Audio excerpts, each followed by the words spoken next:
Why does Lincoln feel longer than the Civil War? Answer me this, answer me this. Why doesn't Prince Harry's PR person tape up his jaw? Answer me this, answer me this. Helen and Ollie, answer me this. So, last week we set you the challenge of getting your local branch of Thorntons.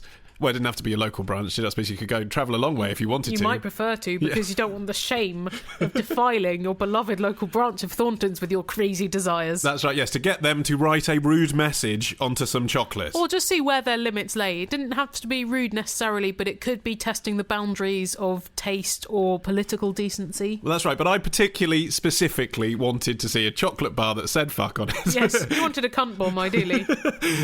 Because we needed the photographic proof that this is possible. And did we get it? No, we haven't yet. So, listeners, please, get this done, spend the money, and send us the photo. £4. Because although Thornton's terms and conditions say that you can't, we think, sneakily, you probably can. We have had verbal proof of this, Helen, from Anna. She's emailed us to say, last Christmas, the man in the Wolverhampton branch of Thornton's represent was more than happy to write the word twat down the scarf of a chocolate snowman I bought my brother. Why doesn't that surprise me? So there you go, Thorntons. Wolvo is where the rot is setting in. If you want to enforce your terms and conditions, shut down Wolverhampton. Well, they probably will be, because the recession is really biting in the West Midlands. Yeah. I joke, but... Yeah. Although we do love our sweets now that the cabarets has fallen to the Europeans. Do you think that's what it is? Maybe that's why he was happy to write twat on it. They're just so angry at chocolate in general. Hello, it's John from London. Helen Ollie, answer me this. Is the gherkin related at all to the word Gurkha? I walk past the gherkin every day on the way to work, and I've always wanted because they're spelled reasonably similarly. Is the shard related to Shada from Big Brother 1? No. Is the globe related to earlobes? I think Somerset House related to Hugh Laurie House? I think we're saying no, aren't we? That's what we're saying. Are. Yeah. Just sounds the same, doesn't it? Yeah. Well, Gherkin, which obviously is not the official name for that building, is it? No, it's called One Bedwetter House or something. Yeah. Captain Dildo Point. Gherkin is from an old Dutch word, gherk, which meant cucumber, and the inn was a diminutive because gherkins are small cucumbers. Gherkas, no relation at all. No, it's from a place in Nepal where the Gherkas descend. Where they do perhaps also have gherkins. It's possible. Yeah. I wouldn't put it past the Nepalese. I don't know whether it's a good cucumber growing climate. I went to a Gherka fundraising event about 2 years ago. And was it fun? It put the D in fun, Helen. It was all right. They made a very nice traditional Nepalese curry for everyone. Did it have gherkins in it? Which didn't have gherkins in it. Was Joanna Lumley there? No, she wasn't. I secretly suspect that half the audience there did want her to be there, but she wasn't. Lumley! But they were all too polite to say so. No Lumley, no gherkins. What a rubbish day out. It was a perfectly pleasant afternoon out. The buffet was about £20 each. I felt like I'd done my bit of funding. Nepalese food is nice. But then they had a charity raffle, and it's I was one of the youngest people in the room, but not so young that I obviously couldn't afford a ticket. Do you know what I mean? And I just felt like I had to show that, almost to represent people under 30, that I cared. I bought a ticket. Fans under 30 unite. So I bought a ticket, and the tickets were expensive. I think they were about £10 each. Oof. But I won something. What? I won a £9 raffle prize. Yes, basically. It was a sword, like a Gurkha traditional sword. Oh, Wait for it gets naff. Full of rum. That's still quite cool. So like a glass bottle full of Nepalese rum. How big was it? 20 inches. See, now that you mention it, I think you may have boasted about your Gurkha rum sword in an early edition of the podcast. Oh, did I? Okay. Because otherwise, why would those words belong together in my head? But when you said it was a bit rubbish, I was expecting it to be a Gurkha sword full of bubble bath with some matching hand lotion. Like a car ornament with a nodding Gurkha head on it. Here's a question from Willie, who says, I've been pondering the lyric in Justin Bieber's Beauty and the Beat. Buns out wiener. No, not that lyric, actually. One far less mystifying. The lyric that goes, we're gonna party like it's 30-12 tonight. Oh, yeah. Originally, I thought it was, we're gonna party like it's 13-12 tonight. Which confused me even more, because I thought Justin Bieber was pining for the days of woolen tights, tunics, lutes, and Georgian gangster rap. That's not a Georgian era. Yeah, what era is that? Bloody Tudor? Medieval. I think it's even pre-Tudor. Now I'm embarrassed myself. I've slagged him off. It could be Plantagenet for all I know. Anyway, he says 30-12 makes a bit more sense, but not a lot. It's Justin Bieber. I don't think sense is really one of his primary concerns at this stage. I actually don't think it does make a lot more sense. It's obviously a reference, isn't it, to We're Gonna Party Like It's 1999. Yeah. I think at the time, as in the 80s when Prince did that, a lot of people thought that was a cool lyric because it was referencing what was surely going to be the biggest party of all time. They didn't know about the Millennium Bug. And it was really far ahead as well. Yeah. Whereas this, it's like the Black Eyed Peas where they did the I'm so 2008, you're so 2000 and late, and it just 2 months later when it was 2009. Genuinely 2000 and late. Yeah, I mean it was dorky at the time, as is this. It just seems excruciatingly embarrassing. Yeah. So, but the thing about 1999 is that by 2000 that seemed old. Yeah, but then he he'd did already that in the 80s. He had a good 15 years right. of fair play, didn't But he? I just wonder if Bieber's doing a sort of meta, sort of conscious reference to the fact that this song, it's such an epic song, Beauty and the Beat, it's such a masterpiece, that it's not ever going to date in the way that 1999 did. Well, 1999 though had 15 good years. What Bieber's doing is trying to get 1,000 Get 1,000 years, yeah. Well, Willie says, Ollie, answer me this. What do you think a party in 3012 would be like, and would you want to go to it? Not if Bieber was there. Well, Helen, you rarely go to a party anyway. Yeah. Normally find some excuse. But if Bieber was there, and I bet he would still look like an infant that couldn't be served drink. And Nicki Minaj... in 1,000 years' time. Even then... He'd probably look like Gandalf, Helen. He wouldn't look like he does now. No, he'd look like Benjamin Button. He'd look like a tiny wizened old man with a very smooth face. He'd look like an old fetus. And Nicki Minaj would be there, and she'd still be mirthless and just trying to be ostentatious in this really exhausting way. And everyone else would be dead because of global warming, and all the soil would be extremely poisonous and Well, we arid. know as well, of course, from Busted, that after the year 3000, not much has changed, but we do live underwater. Yeah. So that's the first thing. If you can call it living. I mean, it's like we're all living in the city where Jar Jar Binks is from. But Bieber would be all right, because as we see in this video, he can sing underwater and everything. Yeah, he learnt that when he used to get waterboarded by Usher. Here's another question about a musical icon of our times. It's from Michael, who says, Helen, answer me this. Who was better, Simon or Garfunkel? Why is this in the past tense? They're both still alive. Yes, well, of course. They're both contemporary musicians with the best years ahead of them. Very relevant. Actually, Art Garfunkel does have that horrible vocal cord problem, doesn't he? So actually, he's not going to be able to sing Well, he's got anymore, nodules or basically. something. Yeah, so... He's about 70 though, isn't he? He's still got the hair, and that's the important thing. Well, and actually, that would probably be my answer. I mean, although clearly, really, it should be Paul Simon, I think I'd choose Art Garfunkel for two reasons. One, Jufro. Two... Bright eyes burning like fire. Nearly. Oh. Because he's in The Hunting of the Snark, my favourite underrated musical of all time. Jesus. So for those two reasons, of course, both Bright Eyes and The Hunting of the Snark written by Mike Batt. Are you on commission? No, I just... From the Hunting of the Snark Revivalist Society, which I've heard is very strong. And also Paul Simon blotted his copybook with all that a whim away type stuff. God, No, I like Graceland. He's such a smug songwriter. He is smug, The only but- thing about Simon Garfunkel is they're like each of them is half a brilliant musician. Like Art Garfunkel is a brilliant singer, amazing singer. He can't really write, and Paul Simon is a really good writer, but just a bit of a pretentious twat with Art Garfunkel kind of drawing him towards like nice mainstream songs that people can enjoy. And there's not much to choose between them. I prefer to think of them in their united form rather than divided into I think weaker most people constituents. do. Yes. Yeah. What's your favourite Simon and Garfunkel hit? Well, I loved how Hearsay covered Bridge Over Troubled Water. Well, I really liked how Busted did... which one did they do? Mrs. Robinson. Yeah. Although, actually, that was... I can't believe Busted have come up twice in this. But that's also really a cover of the Lemonheads cover of Simon and Garfunkel, isn't it? Actually, I was watching The Graduate on telly just yesterday. Oh, what a life. It's a good movie. Well, it's good as well. The Hello Darkness, my old friend. The Sound of that's Silence, followed, yeah. I think that might be my favourite, actually. You hate the sound of silence. I'll fill the sound of silence with my voice. Wow, you didn't rehearse that, but you both did it. It's because We've been thinking it for about 6 years. Oi! Shut up and answer me this. Come on then.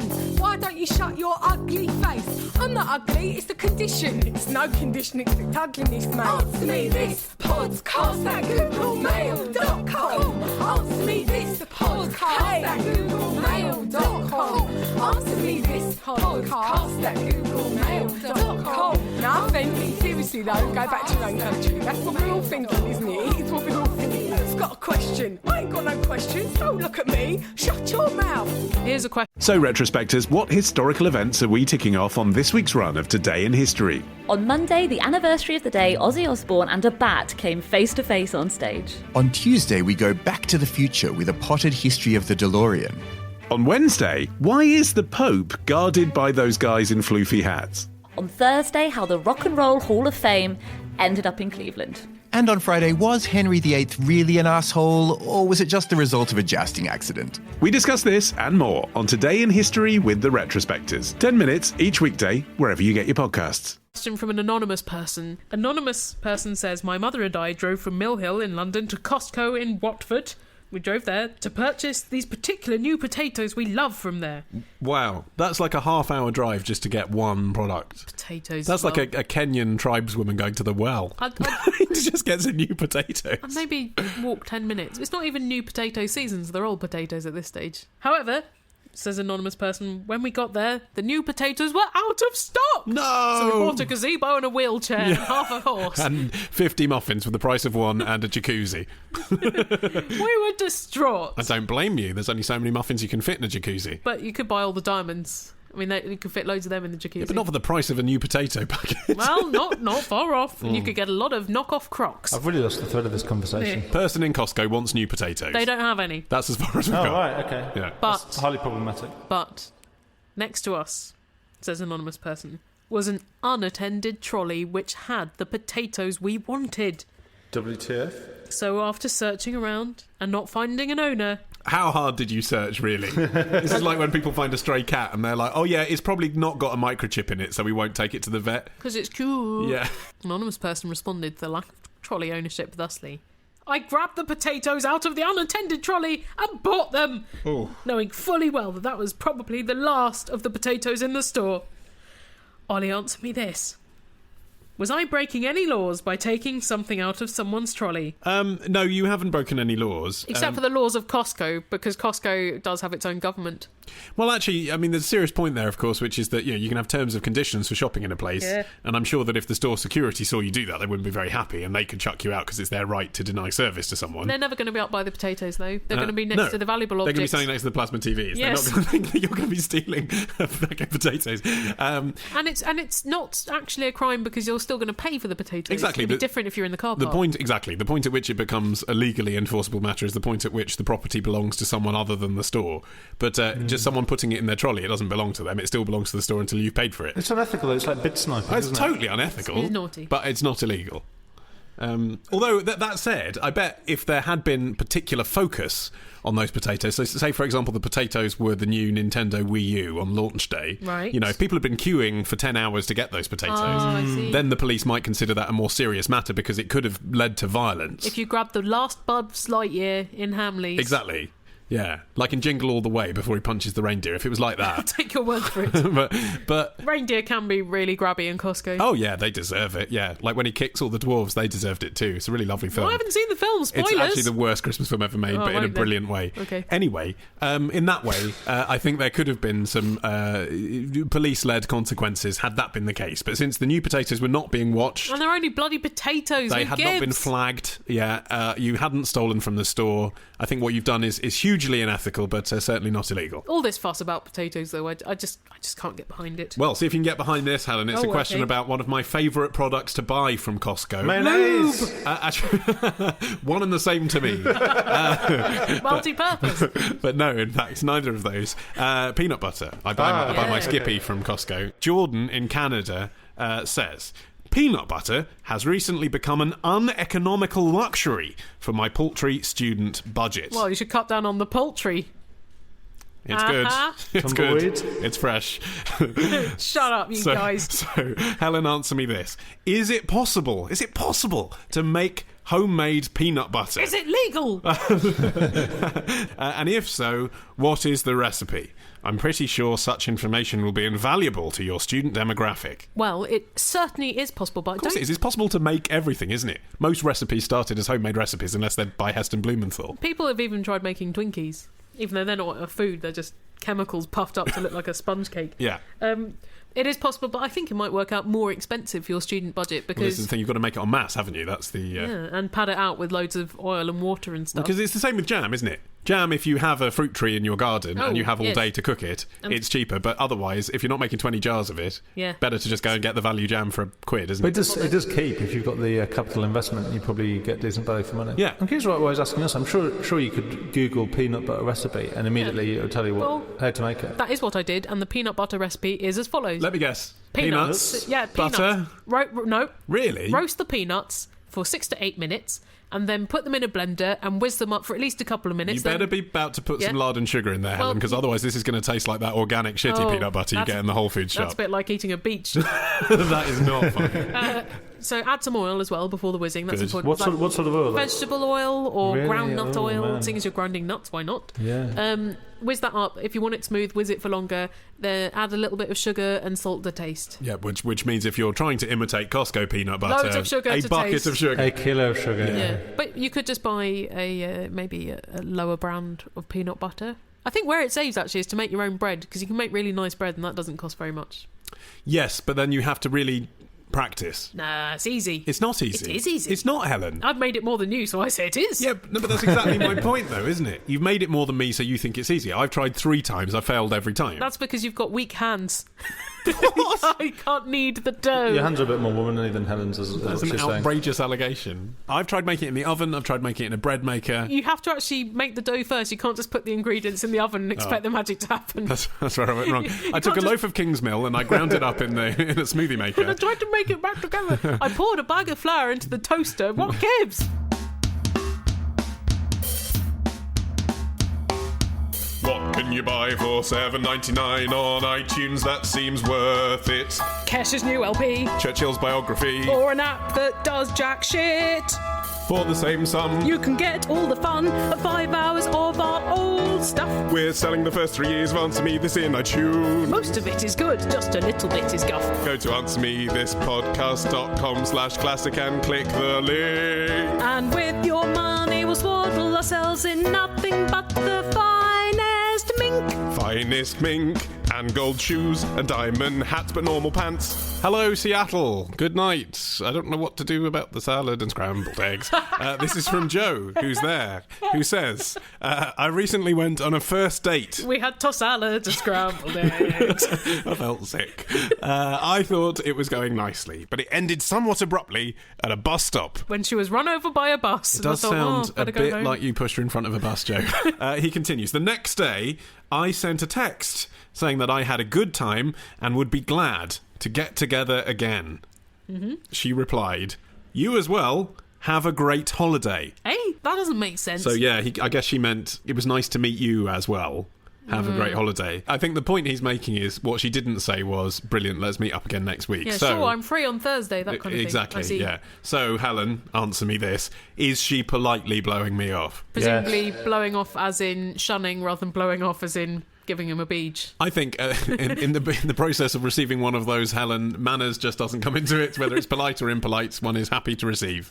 It's not a sext, is it? Let's put it that way. It's not, no. So, yeah, I think it does seem likely, Joe, that she is politely blowing you off. But actually, politely is the key here. You know, she's not being impolite. She's not saying, I had a bad time. She's not listing your faults in detail. Maybe she just didn't feel that spark. And she did reply, that is polite. Yeah, I think, in a way, it's depressing that this is the best you can say for the text, but it is something you can say. I think there's a chance that she rated you 3 stars, and she's like, you know what, I'm going to see a few... Out of 5, not out of 3. That she's going to now maybe go and, you know, have a few other dates, because that's what you do in the Americas, isn't it? Yeah. And then maybe, you know, she'll come back to you, perhaps, if the others are even more disappointing than you are. That's the feeling I'm getting. It's not a complete blow-off. No. But it is polite blow-off. It's a polite blow-off. We're all agreed on that. Yeah, sorry, Joe. Yeah. Well, here is another question of conveying things to the people whom you're dating. It's from Danielle in Canada, who says, I have a new boyfriend, and we have yet to be intimate, but I'm wondering this. Mm-hmm. I have the talent of gushing or squirting at climax. What? Gushing or squirting, that's the same thing, though, surely. Okay. I mean, of course, I don't find that unusual. My girlfriend does that every time I walk in the room. She does cry a lot. Ollie, answer me this. Is this something that I should disclose to him, and how? Or is it something to keep as a surprise? Right. I think the how is fairly self-evident, actually. But I think it probably is something to keep as a surprise. I agree. Yes, because, I mean, what if it doesn't actually happen with him? Yes, you've hyped it all up. Yeah. You know, if you say, oh yeah, anytime a man touches me, I ejaculate, and then nothing happens, that could be very embarrassing. That is going to destroy him. It also puts performance pressure on the lady. Well, and also, secondly, I think if it does happen and he's not expecting it, he conversely will feel that it is something special that he's done, and that's nice, isn't it? She says she's got a talent for this. So yeah, she can do it in patterns. That implies that she's got some control and she can choose whether to... Yeah, she's like the fountains in front of the Bellagio. That's quite good, though, because and she's got little coloured lights as well down there. That's a complex vajazzle. You're right that if she does not gush, then the man will be upset. And there's this new app as well, which is they want to do like a worldwide survey of men's penis length.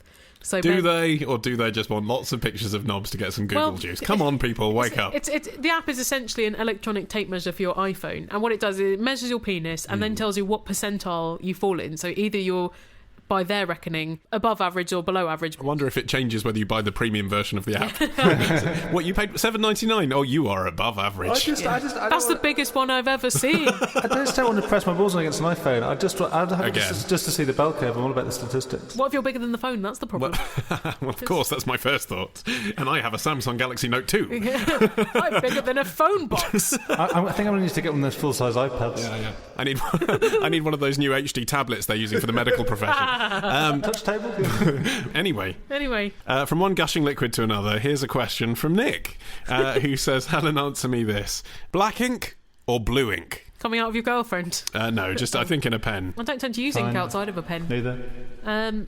Well, it changes, Nick. It really depends on my mood. And doesn't for me. And what else is on the page. I used to be very into black ink when I was at school because that seemed countercultural. Now I'm back to blue. Why did it seem countercultural? Because everyone was using blue. Were they? Yeah, idiots. See, I've always, my whole life, maybe I'm just very conservative in this regard, I've always thought black looked more professional. I think once you've tried black, you don't go back. For me... I've gone back. Well, you have gone back. But I think you're on atypical. It makes my handwriting look nicer. I think it's just, for formal contracts it looks better. For drawing faces on fruit it looks better. I can't really see a scenario where blue looks better. So I like red pen.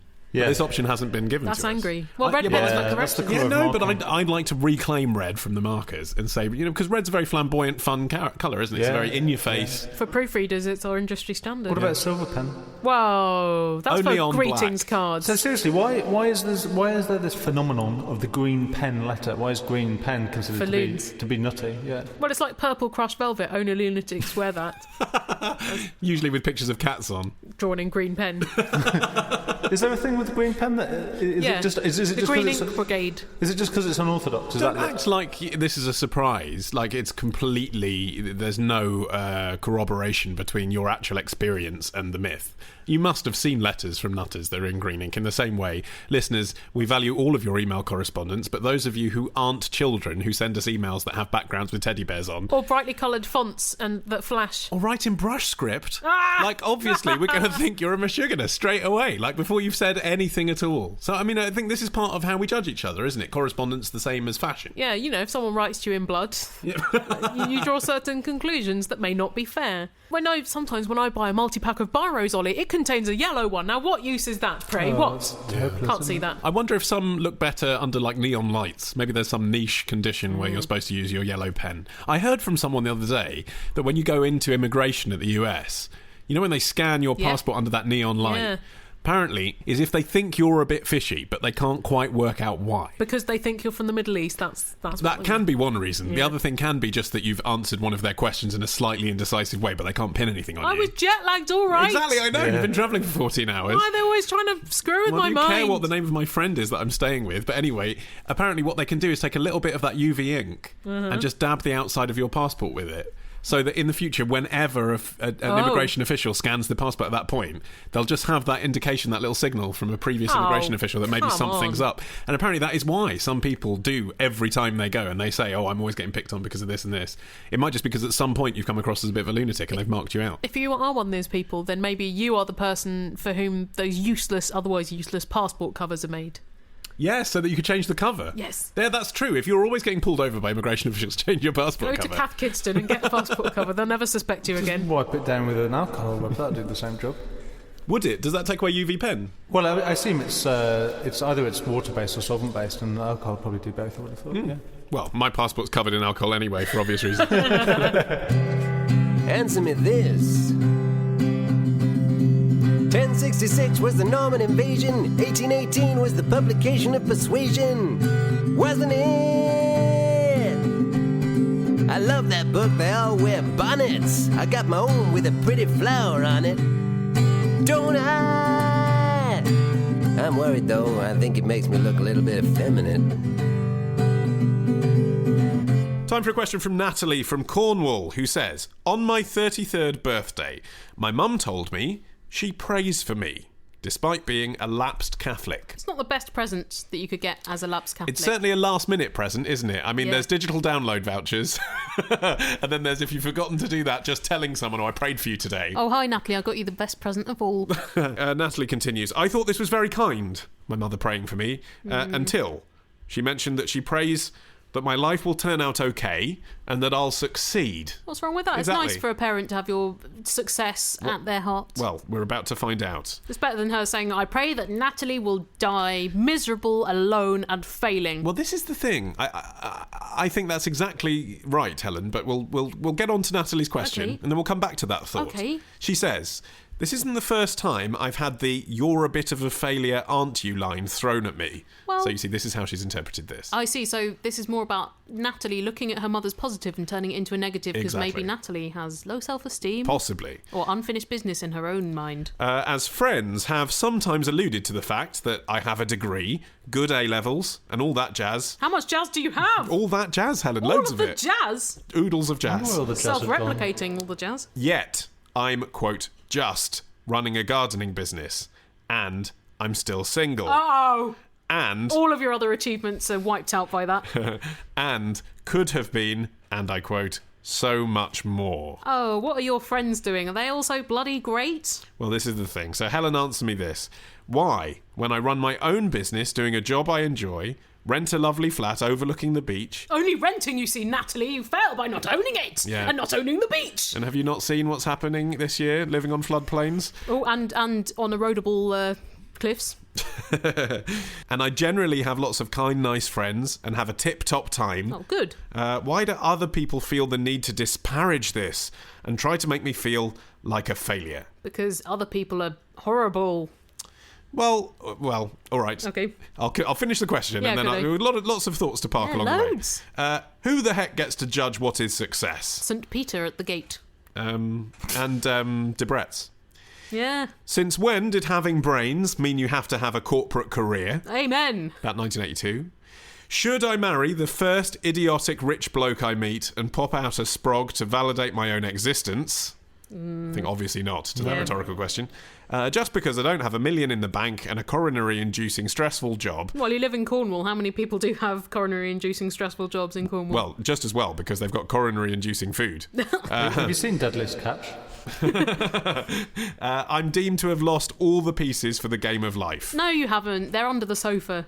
So, Helen, answer me this. What is wrong with people, especially my own mother? Well, your mother, I think it's different for your parents, because parents, generally, I think they're always worried. But the words you've quoted of your mother's don't necessarily seem that disparaging. Your friends, however, suggesting that you should have been so much more. Where is that coming from? I feel that a lot, that I've wasted the belief that others have in me by not living up to my potential, but they don't say it. I mean, there was one friend who said that Martin was holding me back, but she's probably right. Yeah, that's fair. So I can just describe all of my life failings to being with Martin. Yeah, well, sort of. If holding you back means subsidising your career as a Yeah. podcaster, then yes.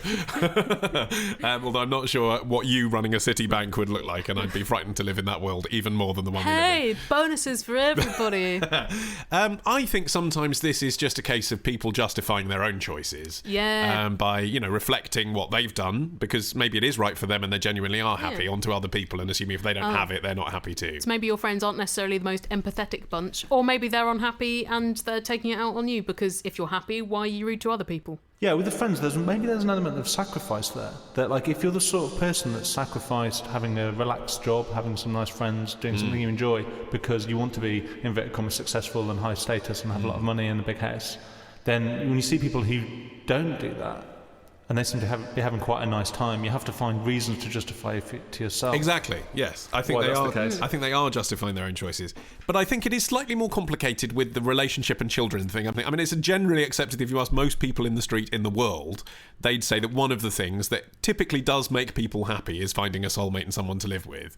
That it's not for everyone. Some people prefer to be alone. But generally speaking, it's not a surprise that your friends might feel that if you haven't got a man yet, which is what you seem to be alluding to, Because tick, tick, tick, tick, tick, tick, tick, tick, 33, Natalie, tick, tick, tick, tick, tick. exactly, that may be a problem. And with the children thing as well, you may have decided that you don't want children at all, but if you haven't, and more to the point, your mum might be thinking even if you have later you might come to regret it. Tick, Again, tick, tick, tick, tick. that's a bit complicated because you are at that age where you do have to make a decision. Yeah. I suppose people are just checking with you that you're happy with that decision. And again, it's not a comfortable conversation necessarily, but you can't be that surprised that people are having it with you, I think. However, I'm impressed, Natalie, that you do seem pretty content. Because I think... Me too, and I think that's good. Yes, it's great, because with all these people going, your gardening business is not good enough, you've gone, no, it is good enough, thank you, and I'm very happy, thank you. And I think that takes a lot of presence of mind. So well done you. And because I found with the career path that I've taken, that there are some people who I've drifted away from because they don't really understand the following of an unconventional route. And the things that speak success to them are not necessarily the same that I feel successful by. Yes. Well, this is it. You've got to live by your own rules, haven't you, to an extent? Oh, I'm tired of my own rules.